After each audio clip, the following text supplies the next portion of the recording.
Hello guys, Eid മുബാറക്ക്.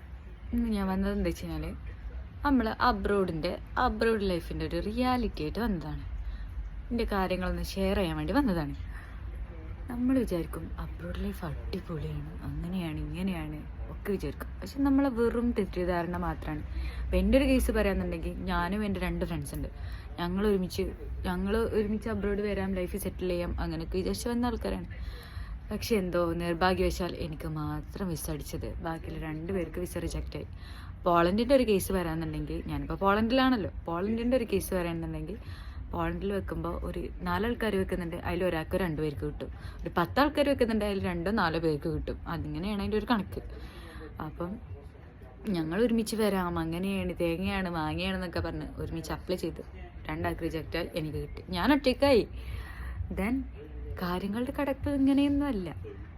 എന്നാലും ഞാൻ എൻ്റെ മനസ്സുകൊണ്ട് എന്തായാലും ഇവിടം വരെ കാര്യങ്ങളെത്തി, വരാം എന്നുള്ള രീതിക്ക് വന്നപ്പോൾ ഞാൻ വിചാരിച്ച പോലുള്ള കാര്യങ്ങളേ അല്ല.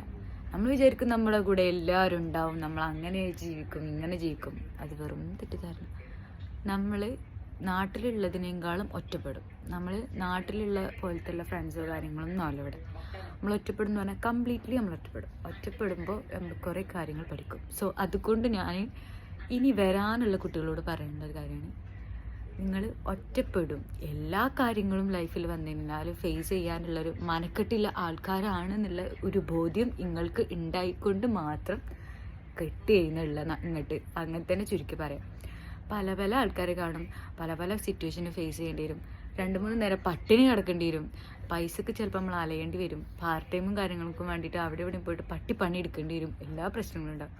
പക്ഷെ ഇതൊക്കെ ഫേസ് ചെയ്ത് വന്ന ഒരാളെ സംബന്ധിച്ചിടത്തോളം ഓനിക്ക് ഇനി ഒന്നും വരാനില്ല. ഓൻ അത്രയും ലൈഫ് ഫുള്ള് സക്സസ് ആയി എന്നുള്ള രീതിക്ക് തന്നെ ആക്കുക. കാരണം പിന്നെ വേറെ എന്തൊക്കെ സിറ്റുവേഷനിൽ വേറെ എന്തൊക്കെ പ്രശ്നത്തിൽ ഓനെ കൊണ്ടുപോയിട്ടാലും ഓൻ പിന്നെയും മുങ്ങിപ്പൊന്തി വരും എന്ന് പറയില്ലേ, സെയിം അതന്നെ.